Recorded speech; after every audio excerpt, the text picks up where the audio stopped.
This is my new used lathe that I bought for the new workshop I'm now in. Hi! And I hope it's the last lathe I ever need to buy, because it's got all the features I ever wanted and more.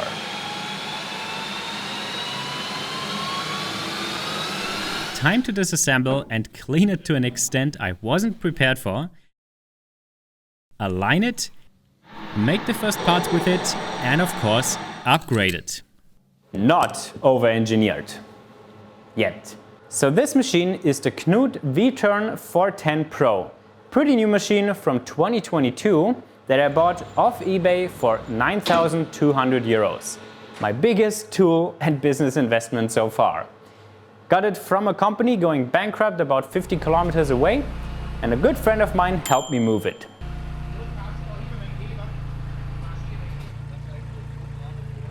That little farm loader was at capacity with this machine. I even had to hang on the back for some extra counterweight. But everything went well.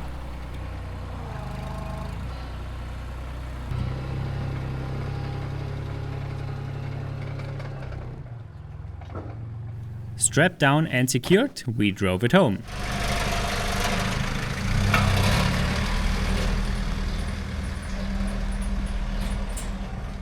Yeah. At the shop, our neighbor unloaded it with a 1.5 ton capacity forklift, just enough for this 1.3 ton machine.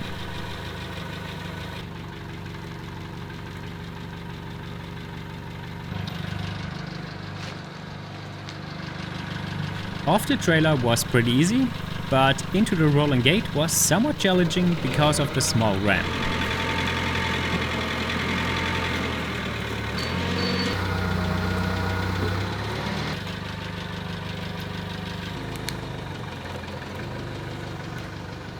So that took a bit longer, but once inside, we could roll it into the shop on 2 pallet jacks.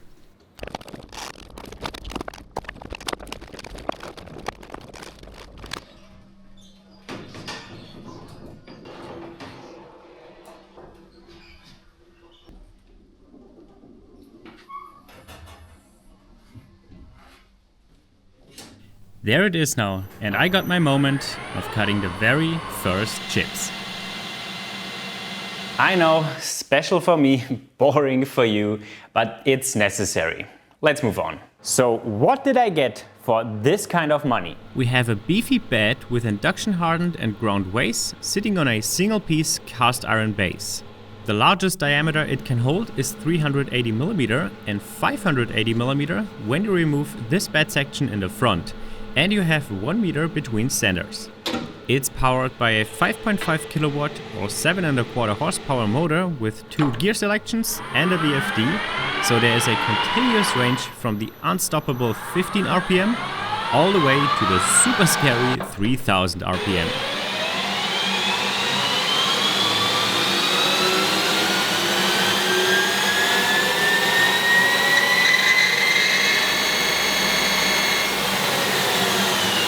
Not sure if I'm comfortable at that speed. Right underneath is the gearbox assembly for the power feed and threading feeds. This lets me dial in basically every thread pitch I will ever need without having to change gears. They're only necessary for more specialized threads. This button is a quick, slow RPM for shifting gears or dialing in a part. Very intuitive and user-friendly. Then we have the carriage with the most dreadful safety feature, a spring-loaded hand wheel. Guess what? I'll upgrade first. Piece of shit. Next to it we have the lever assembly for power and threading feed and the on-off lever. Down for running forward, up for reverse. Pull this out and this up, power feed for the carriage. Push this in and this up for cross feed. Or center it and push down for the thread feed. I quite like this arrangement, and this is a central oiler. One of the best features has to be the DRO on all axes. The cross slide is X, the carriage is C, the compound is C2, which can be combined.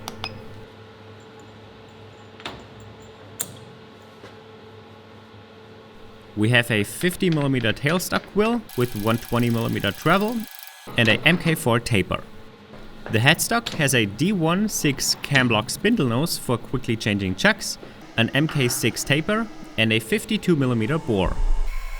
There's also a cooling system which hasn't been used and I probably won't too in the beginning, a work light, a foot brake and a hard to overlook chip shield. This should prevent me from getting hot chips in my face, and it can also move along with the carriage. This last switch here is a pretty cool special feature which I'll show you later. Access to the chip tray, and these two doors are in the back. Terrible for putting it against a wall, but wonderful for filming. These camera angles are perfect. So that's the machine, but it also came with accessories. A 3-jaw chuck, a central 4-jaw chuck, a 4-jaw chuck with individual... no? A 4-jaw chuck with individual jaws, hard and soft jaws for all of them, a faceplate with equal weight and grease, and a steady rest. So yeah, I didn't plan on getting such a big lathe for the new workshop, but I think the offer I found was just too good to let slide. And everything seems to be in excellent condition, but there's one concerning noise. Feels and sounds like, I don't know, sanding grit or grinding dust mixed with the oil on the chuck, which could mean it's also on the rest of the machine. And although everything looks fine, I don't want to risk wearing the waste quickly, so I'm just gonna tear down and clean everything. And I mean everything. Down to the point where nothing's left on the bed and we can see how all components work. Starting from top to bottom with the compound slide. And first problem, can't reach a second bolt because of the linear scale. I could just remove it and get access, but I will also need access when it's mounted, when I'm using it, so I'm just gonna...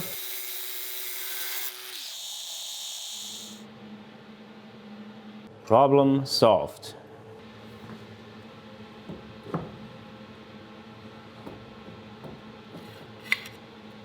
Now everything needs to come off.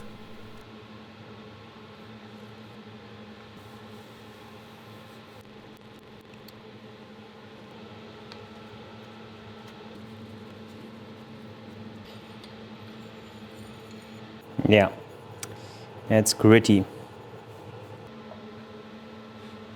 The hand wheels seem to be pressed on, so I made a quick and dirty jig.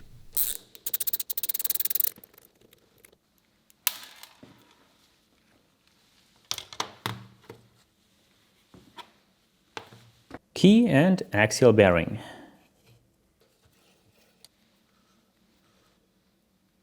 Removing the brass nut also took a bit more persuasion.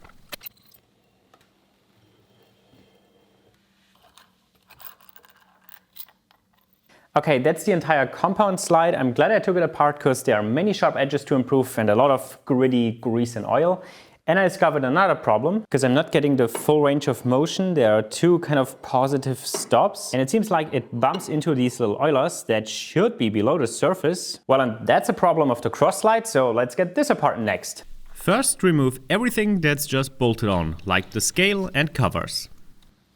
Then removing the gib, unscrewing the nut, and off it comes. Here we have the anti-backlash nut, because there's always play in lead screw threads. There's a wedge that can get pressed in and that will remove the play. Clever design. Unfortunately, the oil grooves aren't straight, not ideal, because that will wear the ways unevenly. Tiny brass inserts so the set screw doesn't press directly on the threads to protect them. Pretty clever. Axial bearing. Second axial bearing. And the lead screw slides out. Interesting. Keyed with a very long keyway. Now the spindle.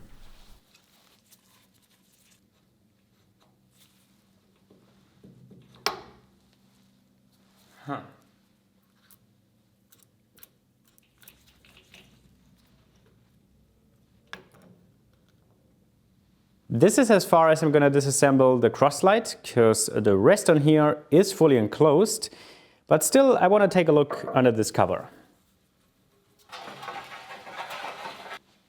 Looks pretty good and clean, although there is also some kind of debris. I don't know, could be metal shavings or sanding grit. Can't hurt giving this a clean as well. So let's continue with the DRO, the chip shield and the tailstock. Got the tailstock disassembled as well, and looking at some of the surfaces, they are definitely worth working on with the stone. This safety guard is important, but annoying, because it's not really that nice to use, so I'll take a good look at that, make it work really nicely, because when safety equipment is nice, it's really not too bad. And I would have never guessed the mechanics of this guard. But first it needs to come off for cleaning. I didn't expect bearings running in tracks, so this really can work nicely, it just needs to be set up properly. And while at the spindle nose, I removed the cam studs too. Now, judging from the state of everything I've disassembled so far, it is a good idea to disassemble the carriage as well, because if I don't do it now, I will never do it. I wasn't looking forward to that, because these components are very heavy and need proper alignment again, but what's a project without a good challenge? Another reason for disassembly is this. Pulling on the oiler, I can see oil coming out here, but nowhere else. Maybe that's because nothing is on here and it can't build up pressure, but looking at the debris in this hole, it's worth taking a closer look. So there I am, naively starting to drain the oil. Can you see the mistake? Okay, that's a lot of oil. Shit.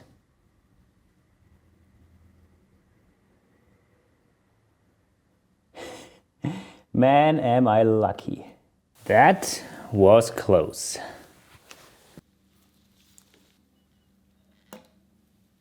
So I'm no expert, and this is the first oil pan I took apart, but looking at the bottom, this amount of debris and shavings shouldn't be there, I think.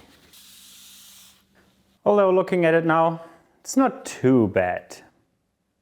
Next is this dreaded spring-loaded hand wheel. This looks like balancing holes or removed weight, so this always rotates down. Cool. Oh, needle bearing. 2 needle bearings, and these pins interlock with these holes to move the carriage.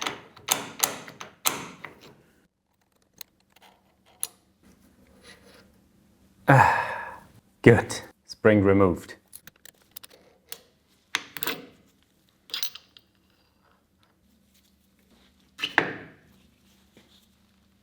To proceed, I need to pull out the lead screw, feed shaft and power switch shaft, which shouldn't be difficult, otherwise assembly in the factory would also be difficult. There we go. Everything is just coupled to the main gearbox.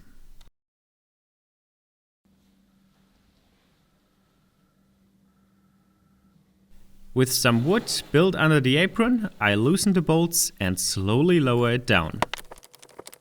I was quite careful to not risk dropping it, and eventually the carriage was free to slide away.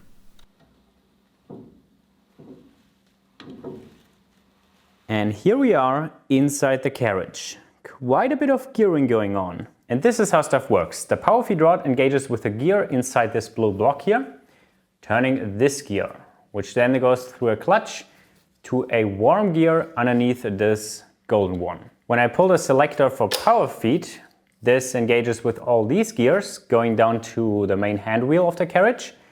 Then when I pull up, this actually engages the worm. Now I can't spin it anymore. Pushing the selector in engages the top gears, which will then power the cross feed. And in the middle position, both these gear pairs are decoupled and the half nut can engage. Here with stuff moving. This is the cross feed. This is the carriage feed. And the half nut. And finally, the carriage itself. Definitely the heaviest piece so far. And while we are this deep into the disassembly, let's also take a look inside the headstock. I don't want to do anything in here, just take a look at how stuff works. Here we can see one of the big tapered roller bearing. The second one is probably behind this gear in this casting part. And in the back is another one, but that's just a deep groove ball bearing. Classic bearing arrangement for a lathe spindle to take super high axial and radial loads in both directions at relatively low RPM. Here switching the main spindle gears into low gear and into high gear and neutral. This switches the gearbox into low and high gear, and this changes the feed direction.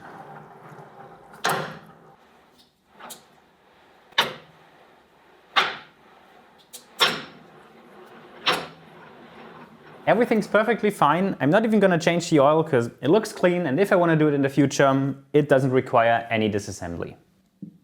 I'm sure I'm not the only one who really likes to take stuff apart, see how it works, and maybe geeking out a bit over it. If you're one of these guys, you should consider going to Open Source this year in San Francisco again, because that's the event for exactly that. Geeking out over your passion with others, and on top of that, meeting some of your favorite creators in person, including myself. And if you're like me traveling to the US or any other country literally, you can make your life a bit easier with the Saily app. They are an eSIM service that helps you stay connected without having to rely on local Wi-Fi, roaming fees or sketchy airport SIM cards. You just download the Saily app, choose a data plan, set up your eSIM once, and are good to go. Directly after arriving at your destination, you're online with a local network. No need to wait in line for a physical SIM card or search for a public Wi-Fi hotspot. Last year, after open source, most creators gathered in small groups for various activities like going to Fisherman's Wharf, go-karting, or visiting the Redwoods. Every time I was kinda dependent on the others for internet. With Saily, this year will be easier. On top you get security features like the web protection and changing your virtual location. The built-in ad blocker avoids loading browser ads and saves you up to 28% data usage. As usual, there's 24/7 support and a full refund if your device isn't compatible with eSIM. So simply scan the QR code or go to saily.com/Hornberger, and with the coupon code Hornberger, you can save an additional 15% for your first eSIM. I hope to meet you at open source, but now back to the lathe. So, back on with the lid, removing the last remaining covers and start cleaning. First I tried to get rid of all loose chips, and then I cleaned strategically from top to bottom. I didn't have anything else at the moment, so I used brake cleaner. Just wiping all the surfaces already makes a big difference, especially at all the gearbox dials and tables. But now let's get into the weeds, starting with the spindle nose. Looks like a case for WD-40, Scotch-Brite and elbow grease. 15 minutes later and it looks brand new. Well, except for the bore. But here I could spray in some cleaner and push a rag through. Wow, the bore is actually shiny. Now going from the spindle nose to the second important part, the bedways. They are in very good shape and were covered in a protective film during storage, but there are some discolored spots or signs of rust near the spindle, which I'd like to remove. So back comes the elbow grease. And after a bit of scrubbing along the entire bed, it's also almost brand new. Next I removed some overpaint at the end and gave the last important part, the rack, a good cleaning as well. For all the remaining parts, it's just a general cleaning to get rid of dust and old grease. Everything's clean now. Well, at least the bed and base. So now it's time to put the components back on. Basically, in the reverse order, I removed them, starting with the carriage. But there were some problems with the oil paths and oil not flowing, so this needs to be fixed first. Just as the base, every piece now also gets a good cleaning, but we've seen enough of that already. So oil is pumped up through these holes and tubes into this block, and from there to the other side. And this connection seems loose. Maybe that was the problem. And seeing the way this should seal by compressing brass pieces, I'm pretty sure that was the issue. Just to be sure, I also checked the oil paths with a wire and compressed air, and then installed it properly.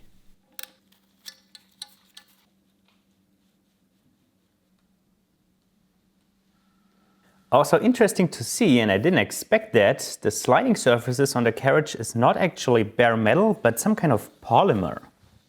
Next, I wiped those sliding surfaces and the carriageways with oil and put it on.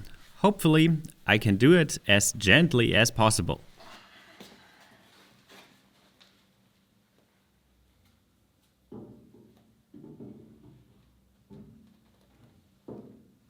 Man, that glides super smooth.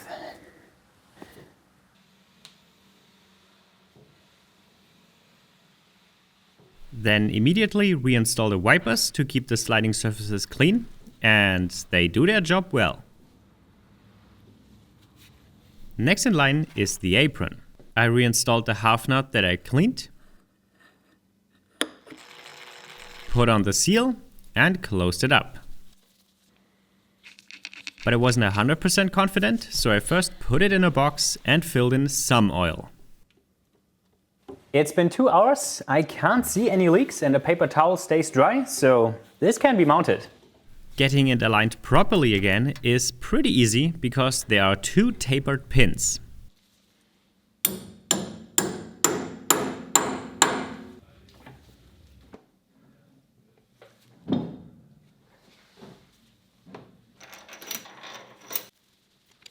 It's on, but with the extra weight, the whole carriage now wants to tip forward. So next come the gibs to fix that. They are tapered shims that let me dial in the play very precisely.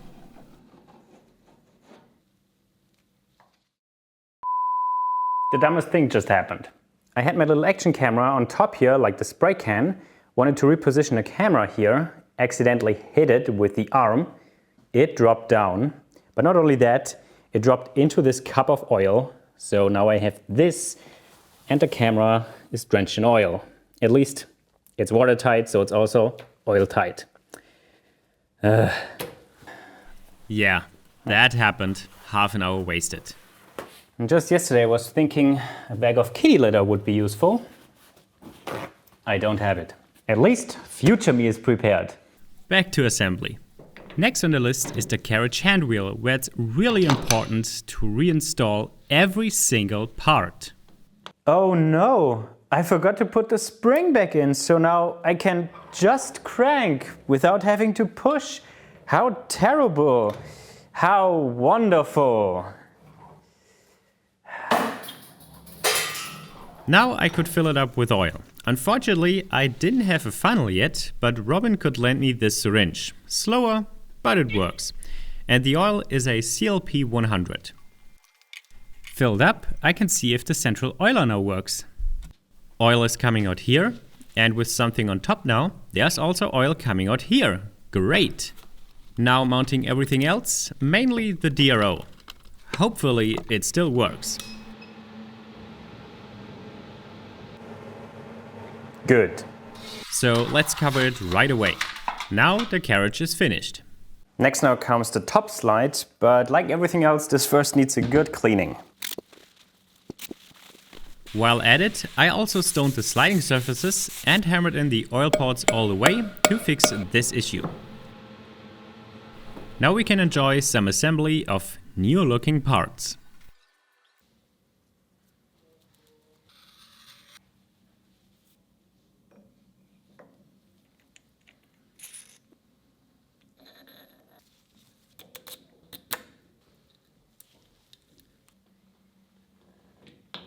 The handwheel dial has 3 spring-loaded balls for friction, and to get this installed, I had to summon my third hand.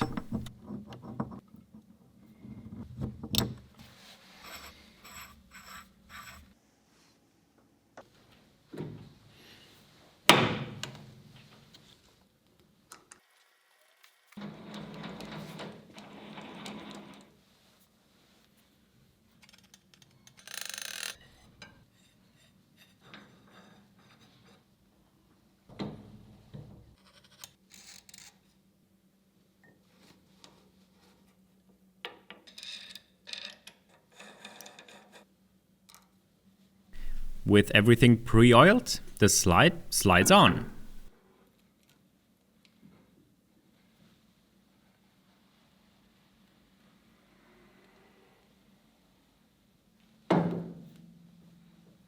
I loosely installed the gib and cranked the lead screw nut to the mounting holes.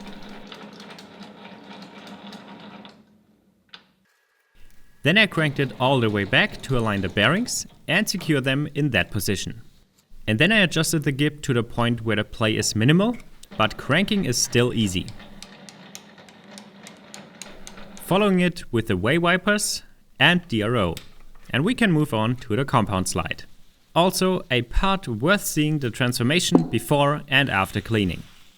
Compared to everything else so far, this needed to be assembled on the bench. I stoned all sliding surfaces one more time, oiled them and brought them together. Then just more satisfying assembly.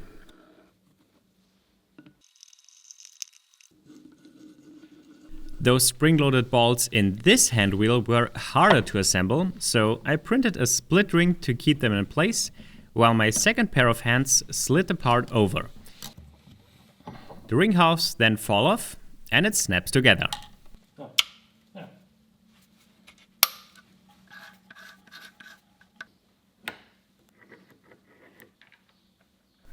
Now mounted with a satisfying clunk and free to spin in the full range. And the DRO is also working. Great. Everything perfect so far. Last but not least on top here is of course the multi-fix style quick change tool post, which this machine already came with.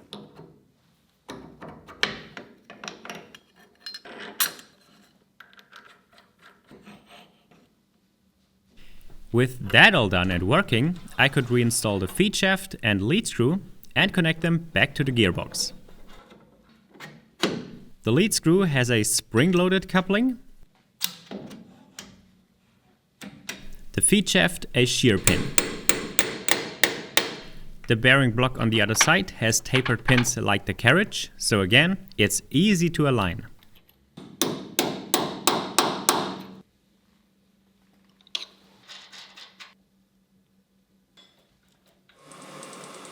Got the full travel and the shafts are spinning, so the lead screw cleaning under power is now easy.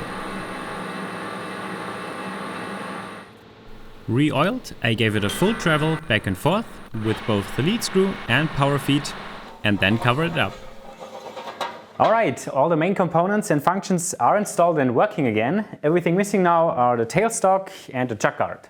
The tailstock had some surfaces that needed to be reworked as well, but mainly some paint that crept inside, so cleaned, we can enjoy another assembly.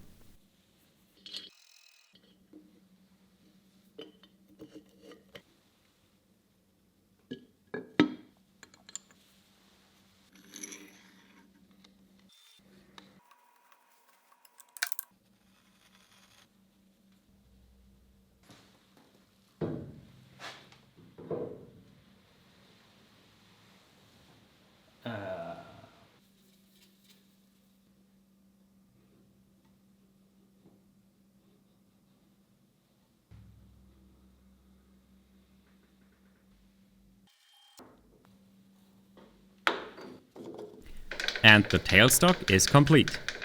Last comes the chuck guard. I mounted it roughly centered with some spacers and this time installed all 3 bearings. I essentially now have a better than new machine. Everything's clean and working super smoothly. I really want to start making parts now, but there's one more thing I need to do, which is aligning and leveling the machine. It came sitting on these kind of adjustment feet, but looking at this screw size, this doesn't seem adequate for the machine weight. In the machine's toolbox, there are bolts that look more adequate for this job. But I could only find 5, and I need to have 6. So I guess we break in the machine now and make another bolt. Conveniently, that's what the lathe should be good at. Before that, by the way, I also disassembled, cleaned and re-greased all the chucks, but did that in a separate video on my second channel. There I also checked how good their runout is. It's linked in the description or at the end of this video. And here's what I was really looking forward to with this lathe: drilling with the carriage. I needed a big through hole, and that's much easier to do with power feed. I could just let the machine work, and clearing the chips is super quick. Next, I turned the major thread diameter and some clearance.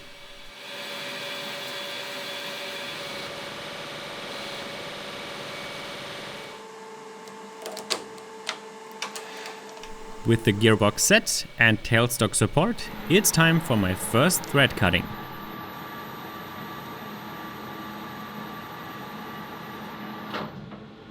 Looks good, and eventually the nut fits. Cutting off with power feed is now also new to me. I can get used to that, but need to practice catching.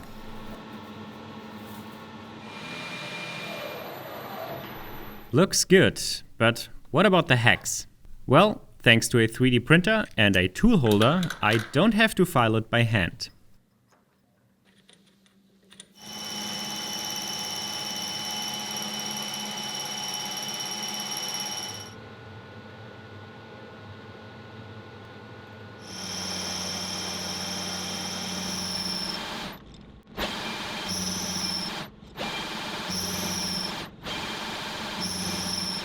Very cool, and looks like I got the size right too. Now the nut, which is just more of the drilling, boring and threading. And then again, milling the hex in a similar arrangement. The very first parts, but we made them for leveling the machine, so let's finally get to that.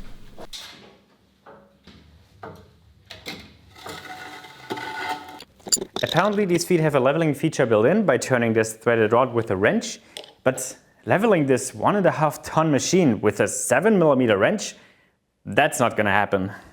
Weird design. But I'll use them and just let those leveling bolts rest on them.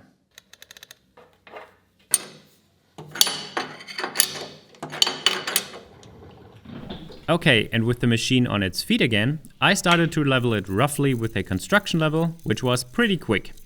Then the precision level, which definitely needs a better box.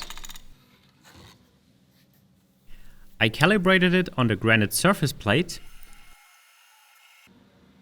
then put it on the top slide in 2 orientations and checked both ends to get it level and remove any twist. At first only using the 4 inner feet. Well, at least that's the theory, but arguing with this level is pointless. Eventually, it's a compromise. Now it's as good as it gets with those 4 leveling feet. I have the same uneven readings on both ends. Looking at this end, I need to bring up this here. And looking at this end, I need to bring up this here. And this means the bed is now a little bent, and I can correct that with the 2 additional feet under the spindle stock. I didn't get it perfect, but as good as possible. So in the middle, it's now dead on level. At the headstock, it's a little bit off in one direction, and at the tailstock, the same amount off in the other direction. So there's still a little bit of a bend in the bed, and I adjusted these 2 feet until there was no more load on these 2, which unfortunately means the weight itself can't bend the bed back in shape. I'd have to pull down here now to bend it straight again, which I'm not gonna do, and leave it as is. Maybe it will also settle over time. So for now, this is good enough, and only took just about half an hour. Next, I needed to align the spindle axis with the bed using the thickest piece of stock I had.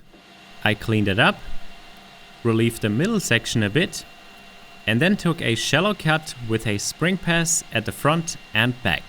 The 2 diameters should be equal, otherwise the spindle isn't aligned and cuts a taper. And I see a 700mm difference, so this needs adjusting. And for this reason, they installed the headstock with adjustment screws and a pin. The problem is just getting access, cause it's behind the change gears.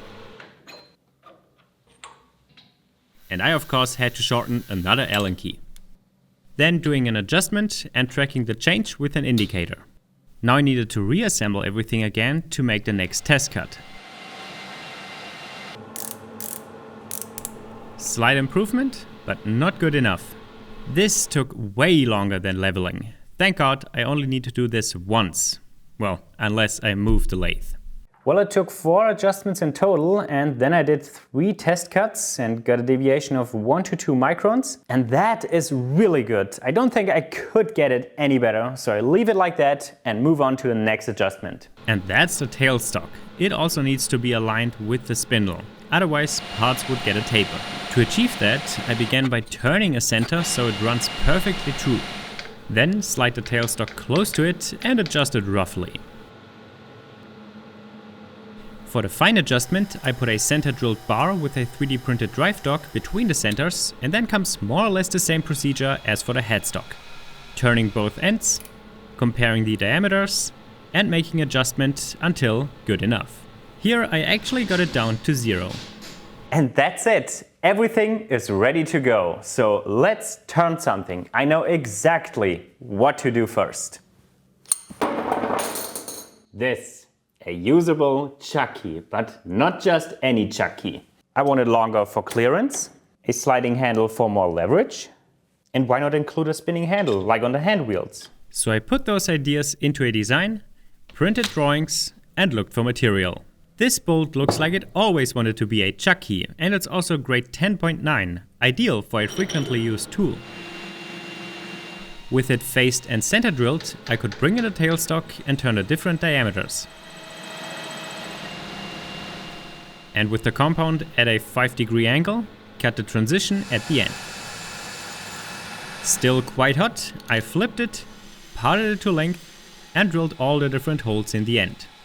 Hard to see what's going on, so here's the cut section.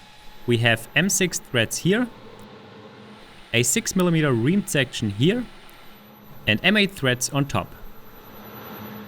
Next, I put the part in a tool holder, found the edge, and moved to the location for the cross hole, and drilled it with the tooling in the chuck.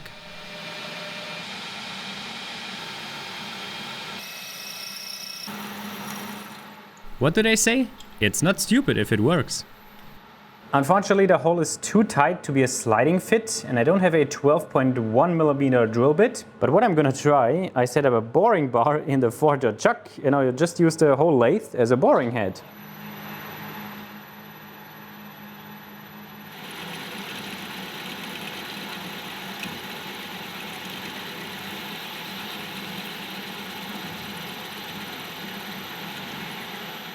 And after some deburring, this is perfect. For the square end, I printed another template, this time just a press fit. The procedure then was the same as for the leveling bolt.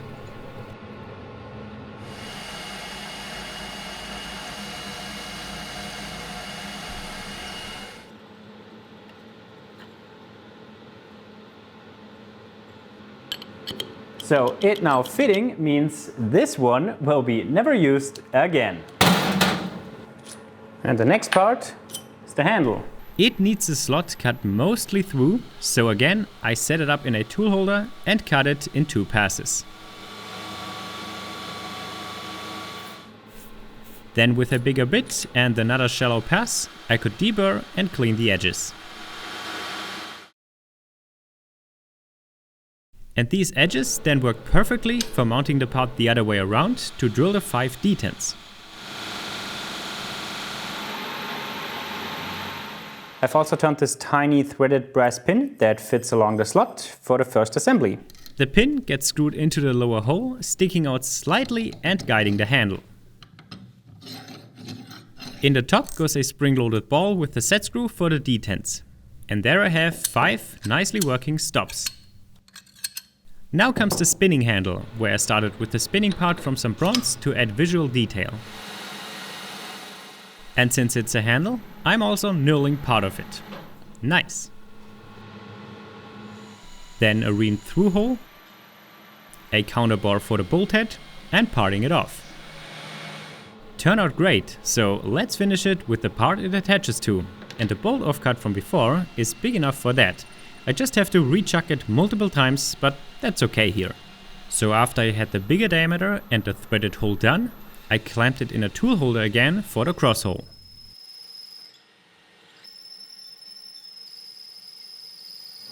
Back in the chuck, I could turn the other end to a perfect fit with the handle. And beautiful. Finally, turning it to length so there's minimal play when it's mounted with the bolt. Ready to be mounted on the end of the handle and secured with the set screw from below. This is how a chuck key should be. Easy and fast cranking, but at the same time high leverage for clamping. And with the extra length, I no longer hit anything or get my fingers pinched. Ah, so much better. Well, except I now want the same thing for the bigger chuck and the spindle nose. But not now. The last thing I want to do now is make a part I need for the workshop and show you this last little special feature of the lathe. Constant cutting speed. Just watch and listen.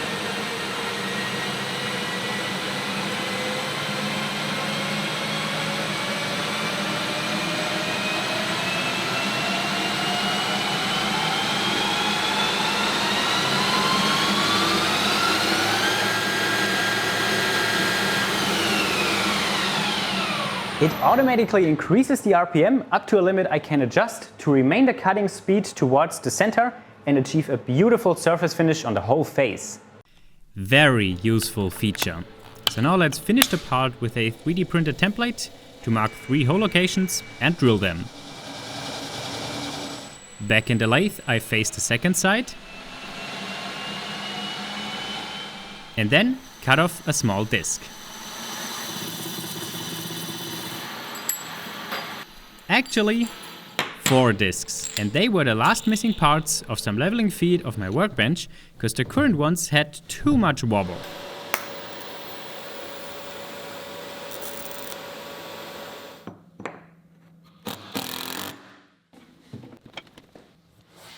Out with the old, in with the new, problem solved. What a great machine so far, very happy with it. And I also got plenty ideas for parts, projects and upgrades for it. Very looking forward to them. Support me on Patreon if you want. This is where your money goes. Investments to make awesome projects and videos for you.